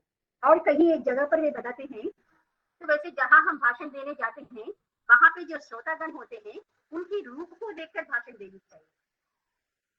तो इसलिए भी मैं आप लोग देख नहीं पा रही हूँ किसी को, फिर भी जो है मुझे समझ में आ गया है किस प्रकार की भाषा में मुझे बोलनी चाहिए। तो उसी दृष्टि से मैं जो है, क्योंकि जहाँ भी ऐसे मीटिंग में मैं चलती रहती हूँ ऑफलाइन में भी, यहाँ पे जो ज्यादातर यहाँ मैं हिंदी राजभाषा के दिवस पर कार्यक्रम में चलती रहती हूँ ऑफिस केंद्र सरकारी कार्यालय में, तो वहाँ पे यहाँ अधिकतर हिंदी नहीं जानते हैं, तो उनके सामने जाकर मैं पूरी तरह हिंदी में बात करूँ तो फिर बेकार हो जाता है, मेरे भाषण का कोई मतलब नहीं रहेगा। इसलिए आधी जो है हिंदी है, आधी अंग्रेजी में शामिल करके और बीच बीच में कहीं कहीं तमिल शब्दों को भी प्रयोग करते हुए मैं करती हूँ। तो इस प्रकार ये जो है भाषण देने का भी कौशल है ये, तो उसमें लोगों को, सामने वालों को भी समझकर हमें ऐसे शब्दों का प्रयोग करना चाहिए, ये उनकी एक शिक्षा है, तो सीख है। फिर उसके बाद बदलती, और एक बात अच्छी बात है, बदलती परिस्थितियों के अनुसार हमें बदल कर जीना है। पुरानी बातों में ही हम जिएंगे तो जिंदगी बर्बाद हो जाती है। ये बात उसी समय वॉल्वर ने कहा, उन्होंने कही थी। जैसे उन्होंने बताया है संसार की बदलती रहती परिस्थिति के अनुसार संसार से समरस होकर चलना और व्यवहार करना बुद्धिमत्ता होती है।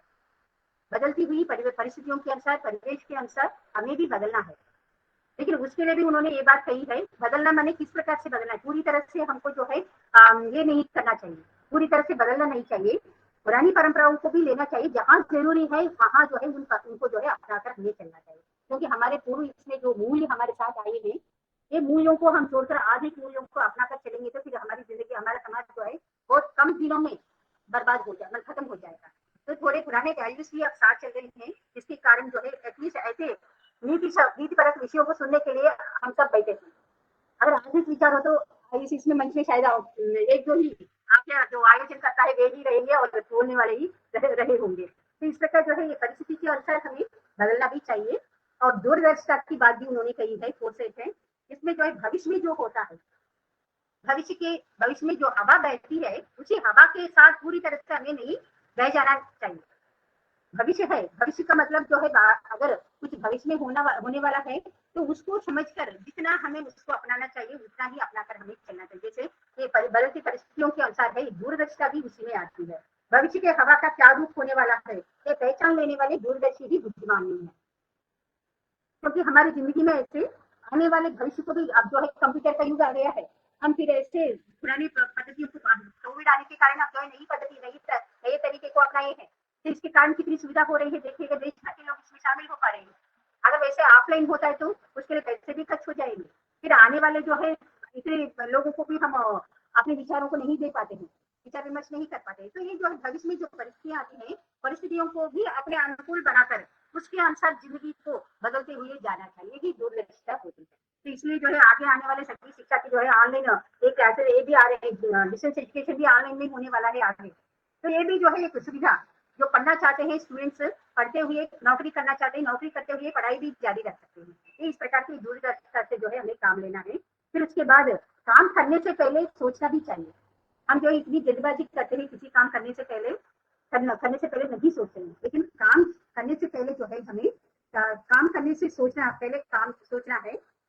काम में फंसने के बाद फिर दुस्साहस करके हम उसमें डूब जाएंगे, तो फिर उसके बाद हम सोच विचार करेंगे तो भी कोई फायदा नहीं रहेगा।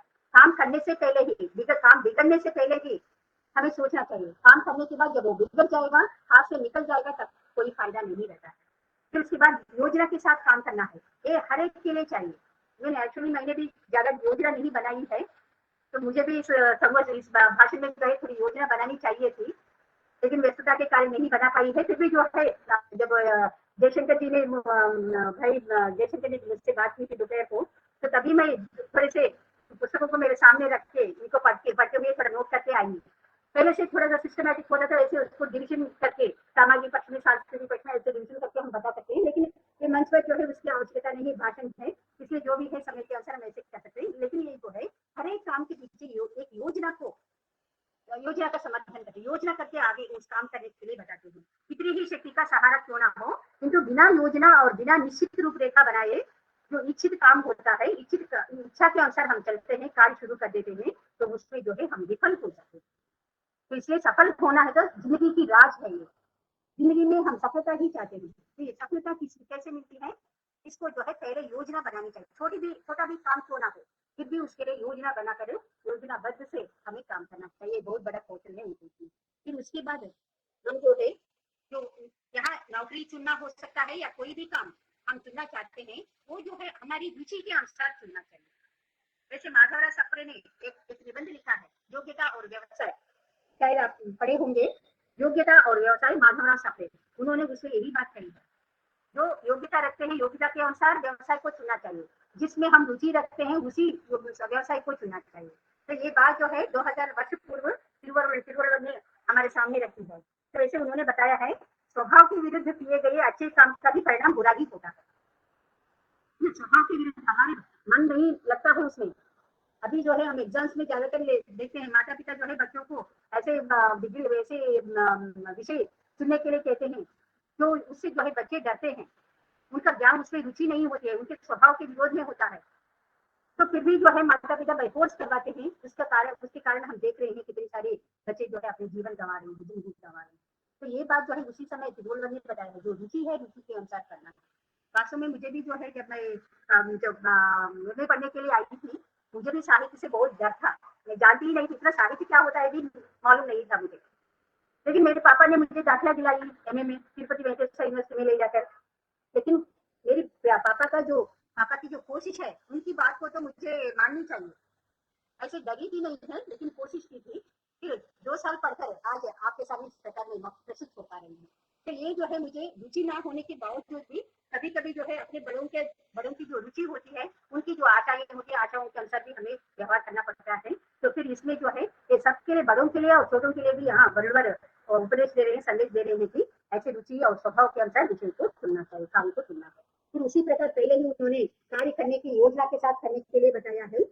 इसी प्रकार योजना बनाते समय कैसे योजना बनानी है, ये भी तरीका उन्होंने बताई है। योजना कैसे बनानी है, तो उन्होंने बताया है जो स्थिति का पूरा पता रखते हैं और उपायों तथा साधनों का ज्ञान रखते हैं, और तब दृढ़ता से कार्य करने के लिए हमें तैयार हो जाना चाहिए।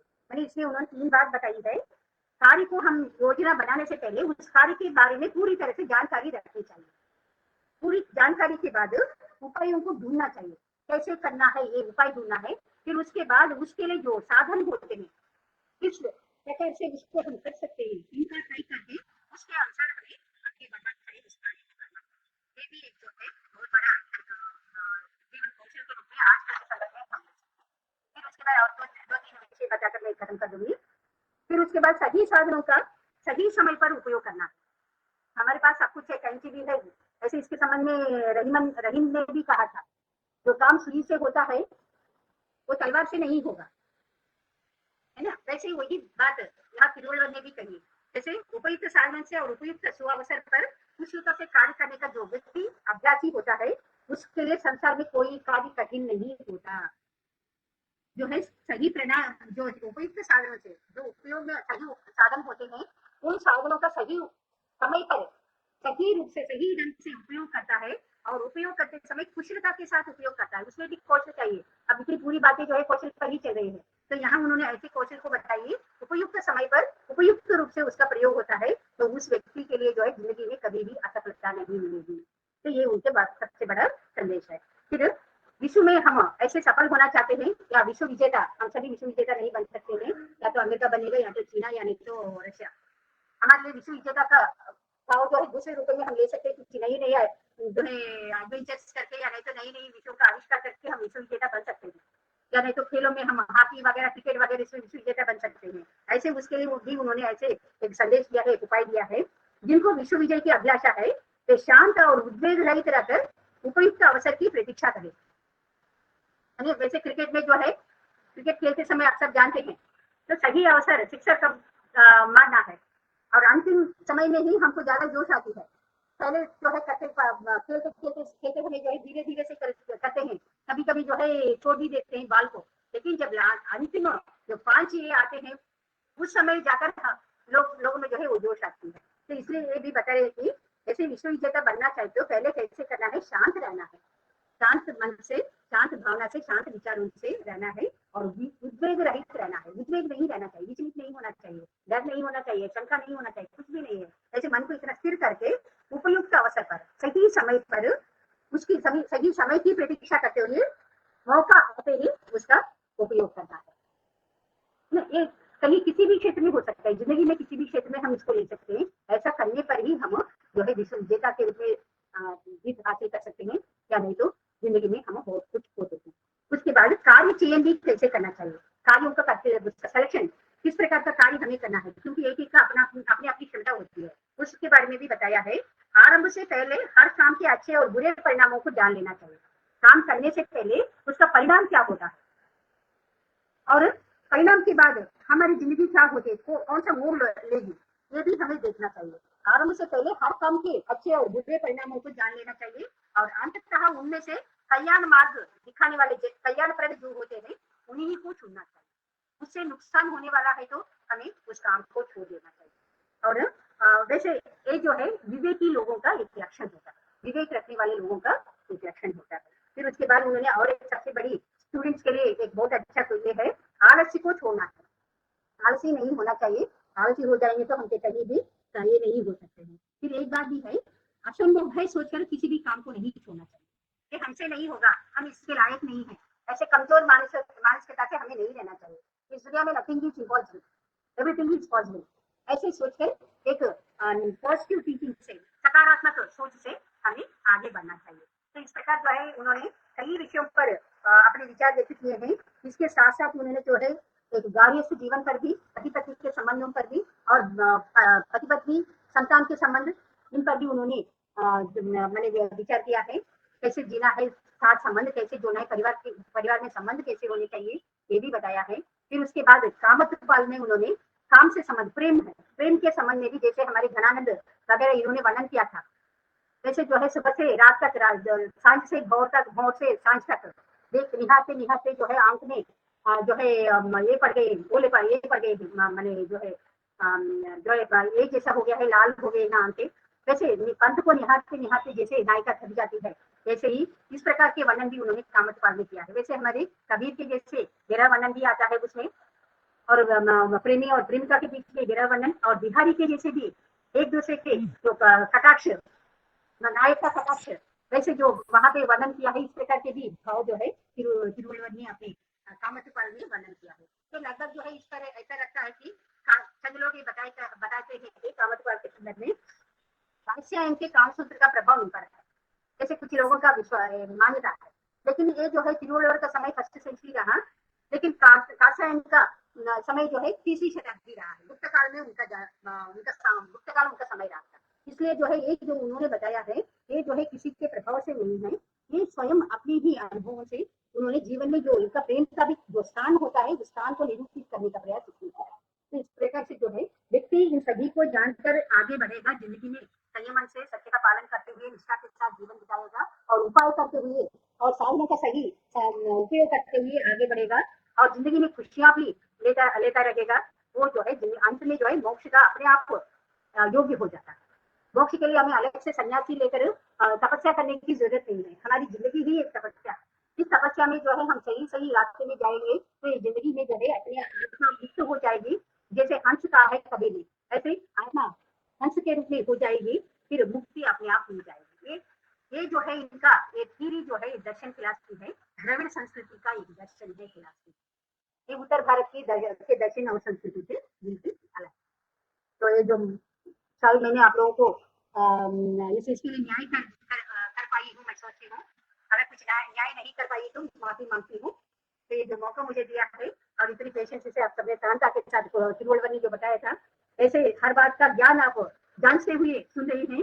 मेरी बातों के पीछे जो ज्ञान है उसको जांचने की कोशिश करते हुए सुनते आए हैं। इसके लिए मैं आपको धन्यवाद अदा करती हूँ। जी, बहुत बहुत धन्यवाद मैडम, इतना मूल्यपरक, इतना विस्तृत और इतने महत्वपूर्ण वक्तव्य के लिए हम आपके आभारी हैं। मैं सुन रहा था और एक बार जो है इस पुस्तक को पढ़ने की, ढंग से पढ़ने की इच्छा जागृत हो गई है। और इतने सूत्र आपने अपने वक्तव्य में आज दिए हैं कि ये लगता ही नहीं है कि पहली सदी के ये महान संत हुए हैं, 2200 साल पहले। और आज की जिंदगी के लिए सारी उपयोगी बातें हैं जितनी आपने बताई हैं। आपने शुरुआत की और पुरुषार्थ चतुष्टय में धर्म, अर्थ, काम और मोक्ष में किस तरह से उन्होंने कहा कि अगर धर्म, अर्थ और काम का ही युक्ति संगत ढंग से कोई पालन कर ले तो उसे चतुर्थ पुरुषार्थ की आवश्यकता ही नहीं है, वो स्वतः ही आप्तकाम हो जाएगा।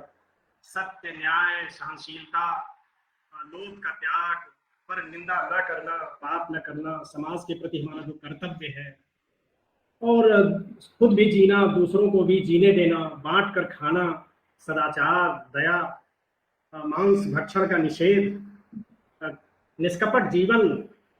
ध्यान आ गया मुझे श्री रामचरितमानस की वो पंक्ति जो तुलसीदास जी स्वयं श्री राम से कहलवाते हैं कि निर्मल मन जन सो वही पावा, मोह कपट छल छिद्र भावा।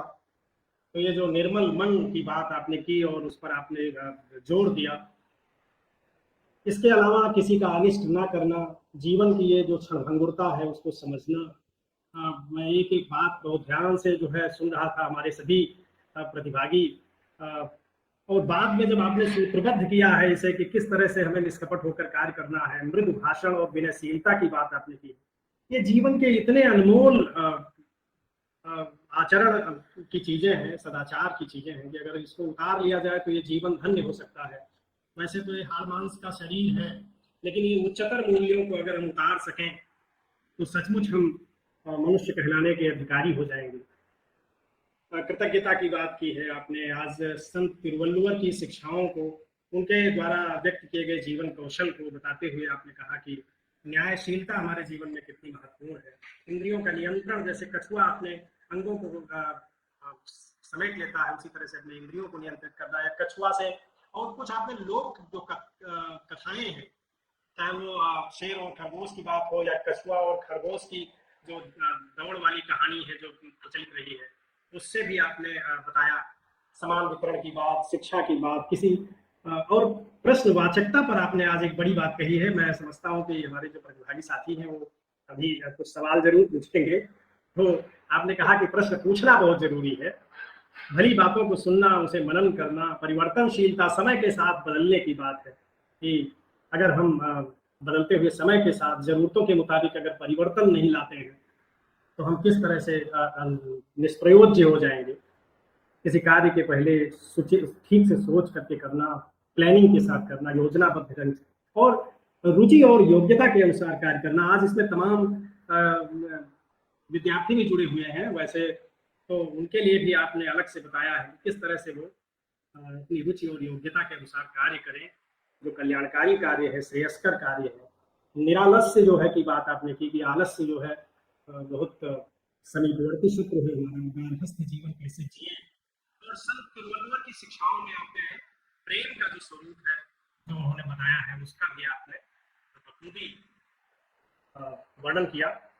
तो बहुत ढेर सारी बातें आपके द्वारा आ गई हैं, बड़ा अद्भुत व्याख्यान रहा है मैडम, इसके लिए हम बहुत बहुत आभारी हैं आपके। और हमारे प्रतिभागी साथी जो लोग जुड़े हुए हैं, हम चाहते हैं कि आप लोगों की जो जिज्ञासाएं हो, जो सवाल हो, आप सादर आमंत्रित हैं। अपना माइक खोल लीजिए और डॉक्टर चिट्टी अन्नपूर्णा मैडम से। अन्नपूर्णा जी, ये तो विदुषी है, बहुत अच्छा कबीर रहा सिंह आपका विदुषी है। सुनने का एक अच्छा मौका मिला। विदुषी है कबीर सिंह जी। बहुत अच्छा रहा आपका, वो भी तिरुवल्लुवर के बारे में आपने जो कहा ना, बहुत ही अच्छा सुंदर व्याख्यान रहा है। और इस बहाने देखने का और आपसे बात करने का भी मौका मिल गया है। आयोजकों को मैं धन्यवाद देती हूँ, जयशंकर जी, मंजुनाथ जी, और सबको मैं साधुवाद मैडम, देती हूँ। बहुत सुंदर रहा आज का जी कार्यक्रम। जी, धन्यवाद आपको भी धन्यवाद मैडम। और ये भी मैं जानकारी के लिए बता दूं कि हमारे साथ जो है जुड़े हुए हैं, सभी लोगों को ये जानकारी देना जरूरी है। वैसे शायद मंजुनाथ जी ने शुरू में बताया है कि मैडम तेलुगु भाषी हैं, रहने वाली आंध्र प्रदेश की हैं, सेवारत हैं आप चेन्नई में, और जो है द्रविड़ क्षेत्र की जो भाषाएं हैं उसका आपको जो है कई भाषाओं का ज्ञान है। और हमारे साथ में लाल बहादुर शास्त्री डिग्री कॉलेज में मैडम अंग्रेजी विभाग में एसोसिएट प्रोफेसर हैं, डॉक्टर राव सर जो है, तो वो भी जुड़े हुए हैं। तो वो भी तेलुगु भाषी हैं। तो वो कह रहे थे कि आज मैं जरूर जुड़ूंगा। उन्होंने कहा कि वैसे वो हमारे का इसमें वक्तव्य में जुड़ते रहते हैं, तो बहुत अच्छा लगा। और हमारे प्रतिभागी साथी जो लोग हैं, कोई जिज्ञासा है तो या प्रश्न है, क्योंकि बहुत ही महत्वपूर्ण वक्तव्य हुआ है, इस पर जो भी आपके सवाल हैं आप पूछ सकते हैं। तिवारी जी, जी सर। मैं भी एक प्रतिभागी हूँ। अरे बिल्कुल बिल्कुल, आपका स्वागत। नमस्कार मंडी। एक मेरा भी एक प्रश्न है। जैसे कि मैडम ने कहा कि अच्छा प्रश्न भी करना चाहिए, सवाल करने से हम सीख सकते हैं। और जैसे कि हम सभी को यह पता होना चाहिए कि चाहे दक्षिण के हो या उत्तर के हो, सभी इस तरह के जो मनीषी जो है 2000 साल पूर्व जो इन्होंने जो विषय व्यक्त किया है, आजकल इसी विषय को जो मॉडर्न टेक्नोलॉजी के रूप में जैसे कि लाइफ स्किल, इस तरह अलग अलग नाम दे करके ट्रेनिंग देते हैं। और उसमें क्या है, लोग अपना ही विषय लेकर के या विषय बना करके ये बताते रहते हैं। मगर तिरुवल्लुवर जो है वो आदि कवि है। मतलब तमिल के जो बहुत ही प्रसिद्ध जो कवि है, कन्नड़ के जो सर्वज्ञ हो या बसवण्णा हो, इस तरह के कवि है। उन्होंने सारे जीवन के तत्व मतलब एक परिपूर्ण मनुष्य के लिए क्या क्या बनना चाहिए, क्या क्या उसमें गुण होना चाहिए, उन सभी विषयों के बारे में तिरुवल्लुवर ने बताया है। इस विषय के संबंध में मैडम ने बहुत ही मतलब प्रभावकारी ढंग से, हमें यह नहीं लगा कि मैडम कहीं कहाँ चेन्नई में बैठकर हमारे साथ बात कर रही है। हमें लगा कि ये किसी हिंदी प्रदेश में बैठ करके मैडम अपना विचार व्यक्त कर रही है, ऐसा हमें लगा। बहुत ही खुशी की बात है। मैडम जस्ट ऐसे ही जस्ट जानकारी के लिए, ये संगम लिटरेचर कहा जाता है, तो उसके बारे में थोड़ी सी जानकारी प्राप्त हो तो अच्छा रहेगा। संगम लिटरेचर जो है 3rd सेंचुरी बीसी से माना जाता है सर। इसे 3rd century 6th century BC से माना जाता है। लेकिन इसका फर्स्ट, इसमें 3 प्रकार के संगम रचनाएं हैं। प्रथम संगम, दूसरा संगम और तीसरा संगम। प्रथम 2 के जो है इसकी उपलब्धि नहीं है। उसके बाद तीसरे संगम के हमारे पास है एटुतोगई वगैरह, ऐसे कुछ परिपाटल, ऐसे कुछ काव्य है। इनका जो है यहाँ क्लासिकल तमिल जो केंद्रीय सरकार के द्वारा चलाया जा रहा है, तो उसमें जो है इसके अनुवाद हो गए हैं, अनुवाद हो गए हैं। ये प्रोजेक्ट के रूप में उन्होंने उसका अनुवाद हिंदी में करवाया था। आपको कभी मौका मिलता है तो आप उनको देख सकते हैं। ये जो है एटुतोगई और जो मैंने कहा था, ये पहले संगम का ही देता है। ये भी उसमें जो है प्रेम गीत है, फिर कुछ लोक संगीत जैसे गीत भी उसमें मिलते हैं, जैसे कविता नहीं मिलती थी उसमें। लेकिन अब जो है उपलब्ध नहीं है। बताया जाता है कि जैसे हमारी सुनामी आई थी ना, इसी प्रकार से कुछ पुराने जमाने में आए होंगे, वो सब उसमें बह गए होंगे। ये भी एक कदर है, ये सब जो है उसमें बह गए हैं सबके या नहीं। अब जो है वो सच में है या ऐसे एक माने साहित्य है या नहीं, साहित्य था या नहीं, अभी विद्वानों के अनुसार है वैसा कुछ नहीं है। लेकिन पहले संगम करके कहते थे, लेकिन वैसा कुछ नहीं है। तो 3rd संगम का जो है केंद्रीय रचना अगले काल की रचना नहीं है। इस 2000 धन्यवाद धन्यवाद मैडम, धन्यवाद। जी डॉक्टर डॉक्टर राव सर कुछ कहेंगे? हाँ जी, जयप्रकाश जयशंकर तिवारी जी नमस्कार. जी जी नमस्कार, स्वागत है, स्वागत है। అన్నపూర్ణ గారు నమస్కారం అండి. నమస్కారం అండి. నేను మొత్తం తెలుగులో మీకు వినరా? నేను కాలేజీలో పరీక్షలు జరుగుతుండడం వల్ల చాలా లేట్గా జాయిన్ అయ్యాను. కానీ చివరిలో మనం పెరుగన్నంలో మనం చివర తింటాం చూసారా, ఆ చిన్న చిన్న ముద్దలు నాకు అందాయి. చాలా సంతోషంగా ఉంది నాకు. అది చాలా టేస్ట్గా ఉంటుంది కదండి. అదే చాలా సంతోషంగా ఉందండి నాకు. మిమ్మల్ని వినటం చాలా సంతోషం, మిమ్మల్ని చూడటం చాలా సంతోషంగా ఉంది. ఈ అవకాశం నాకు ఇచ్చినటువంటి జయశంకర్ తివారీ గారికి, శైలేంద్రనాథ్ మిశ్రా గారికి, మీకు అందరికీ ధన్యవాదాలు. నమస్కారం అండి. धन्यवाद सर, बस नाम आपने लिया वो समझ में आ गया। अब सीखना पड़ेगा और कोई चारा नहीं है।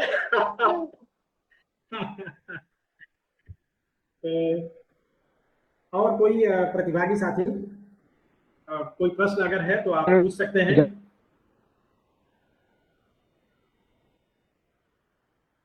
हाँ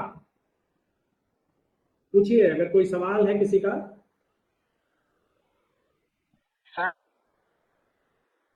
हाँ देवेश, कुछ पूछना है क्या? मैं लग रहा है गलती से माइक ऑन हो रहा है या फिर जो है कुछ माइक ऑफ है शायद उनका।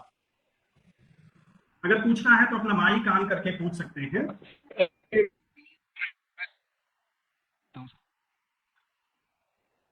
वहाँ कुछ कनेक्टिविटी की समस्या या तो है। और कोई जो सर नमस्ते सर, मैं Rahul Chaurasia sir, KS Saket PG college Ayodhya से सर, MA फाइनल स्टूडेंट जी सर। जी स्वागत है, पूछ सर मेरा क्वेश्चन सर यही है कि जैसे निबंध या कहानी या उपन्यास की जो अधिक रचनाएं हैं नेट में याद करने के लिए, इसको सर आसानी से कैसे याद किया जाए? पिछले नेट के पेपर में मैंने सर 1 नंबर से मैं परीक्षा से बाहर ये विषय प्रस्तुत विषय से संबंधित नहीं है। अब ये तुम राहुल चौरसिया हमसे मिलना जो है या हमसे संपर्क करना, वहाँ साकेत कॉलेज में अनुराग सर है, उनसे पूछना बताएंगे। तो मैं कहूँगा और थोड़ी मेहनत कीजिएगा, परिश्रम करिए। वैसे संत तिरुवल्लुवर ने जो बातें बताई हैं, मैडम ने जो बताया है, उसे तुम अपना लो तो अपने आप तुम्हारा कंपटीशन जो है निकल जाएगा, क्वालिफाई कर जाओ। ठीक है जी सर। बहुत सर एक क्वेश्चन और है सर, महत्वपूर्ण बातें उन्होंने बताई हैं। हाँ पूछो सर। सूरदास पर हमारा सब विशेष अध्ययन सूरदास पे है, कभी सर सूरदास पे विस्तृत चर्चा हो जाए। हाँ अलग से होगी चर्चा सूरदास पर एक व्याख्यान हुआ भी है। जी ठीक है बहुत अच्छा सर। नमस्ते सर। सर मैं हाँ कहता हूँ जी सर आवाज आ रही है सर? हाँ सर मैम से मैं छोटा सा प्रश्न पूछने की सर इजाजत चाहता हूँ सर। हाँ पूछिए। मैम जैसे मैं LVS PG कॉलेज से हूँ मैम, गोंडा से। श्रीमान जयशंकर सर हमारे टीचर हैं मैम। एक्चुअली में मैम जैसे हिंदी लैंग्वेज का मैम अपना एक साहित्य है मैम, तो क्या ऐसे तेलुगु लैंग्वेज इसका भी क्या मैम अपना एक साहित्य है मैम? मैं थोड़ा सा जानकारी चाहता हूँ। हिंदी से भी पुरानी है तेलुगु। अब हिंदी में देखेंगे तो हम अपभ्रंश भाषाओं से हिंदी का विकास हम देखते हैं, लेकिन आज के जो हम बात बोल रहे हैं वो हिंदी जो है 100 साल 120 साल पुरानी है। लेकिन तेलुगु जो है 1000 से तेलुगु की रचनाएं लिखने लगे थे। तो वैसे उसमें जो है सबसे पहला ग्रंथ था महाभारत का अनुवाद हुआ है। महाभारत नाम से अनुवाद हुआ है, वही सबसे प्रथम ग्रंथ रहा था तेलुगु में। और उसके बाद बहुत सारे ऐसे कवि भी रहे थे। इसमें एक बात है कि तेलुगु और कन्नड़ में बसवा जो कवि रहा, तेलुगु में भी रचनाएं लिखी थी और कन्नड़ में भी लिखी थी। बसवेश्वरा नाम है उनका। तो वैसे जो है कन्नड़ और तेलुगु अभी भी हम देखते हैं कुछ इसमें जो है समानताएं रखी है, लेकिन लिपि भी हम जो है तेलुगु वाले पढ़ सकते हैं कन्नड़ को। तो वैसे तेलुगु साहित्य भी बहुत बड़ा समृद्ध साहित्य है। भाषा भी ऐसे भले ही भाषा के संदर्भ में जैसे विद्वानों के विचार है कि चंद बताते हैं कि द्रविड़ भाषा से निकली है, और चंद का विचार है कि ये तेलुगु आंध्र प्रदेश का जो अमरावती है उसका मूल स्थान वही है बताते हैं। जो राजधानी अमरावती है, कृष्णा नदी के जो तट है, उस तट पर ये आंध्र के लोग रहा करते थे। और ये आंध्रा शब्द जो है बहुत पुराना शब्द है। ये आंध्रा द्रविड़ वगैरह केरल की शब्द में बहुत पुराना शब्द मिलता है। ये महाभारत में भी ये शब्द मिलते हैं। दक्षिण भारत का जिक्र उसमें आता है।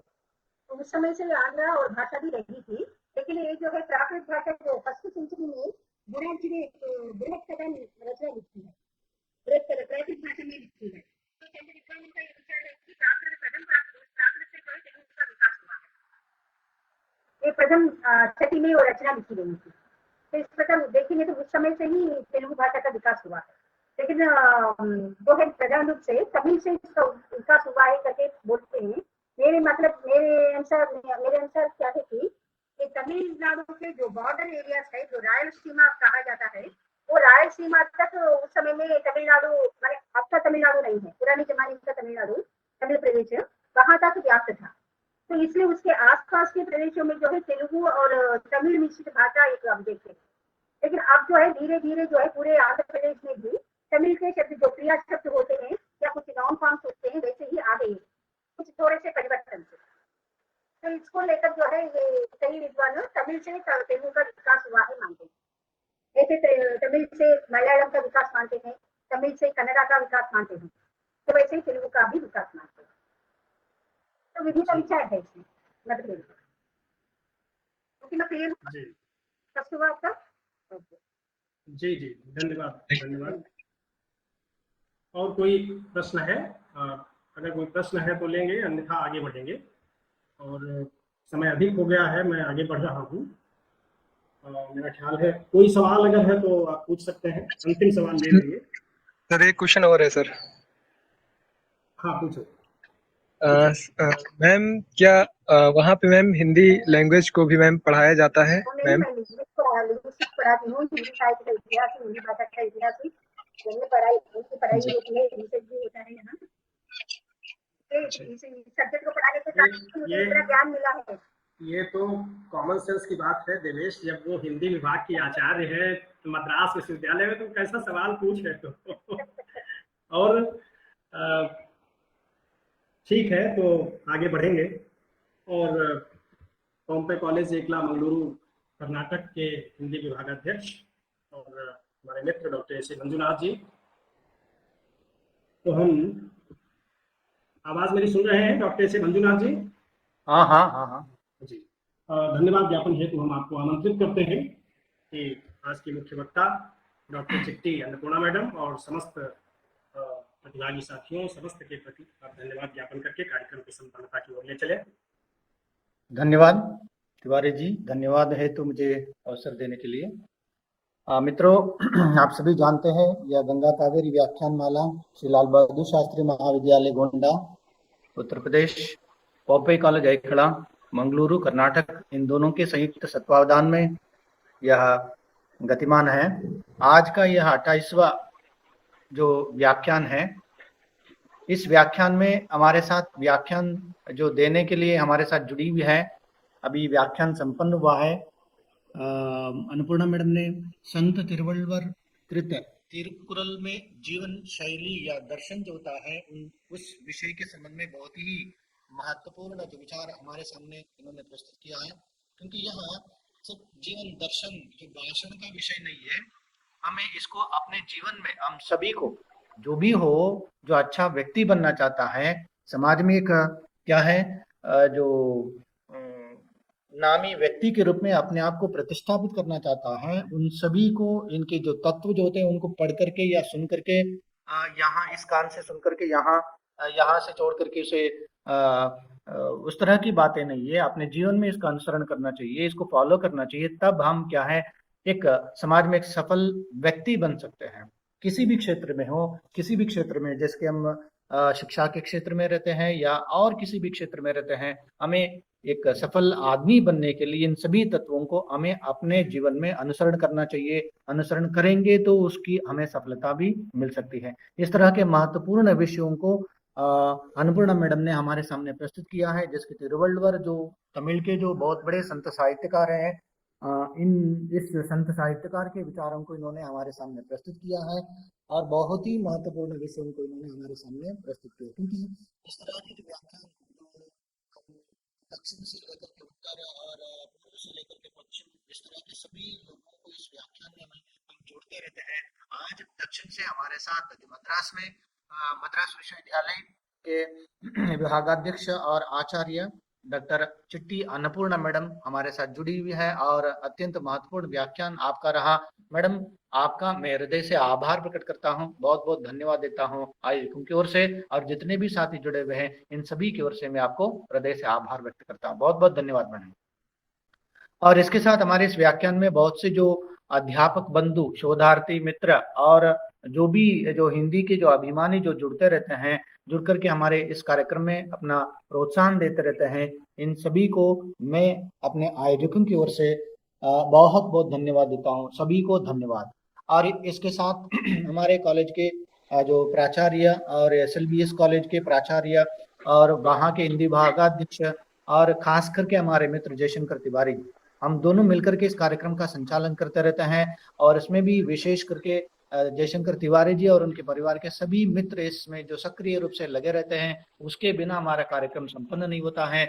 मैं उनका भी हृदय से आभार प्रकट करता हूँ और इसके साथ सभी को धन्यवाद देते हुए मैं अपनी धन्यवाद वाणी को विराम देता हूँ। सभी को धन्यवाद।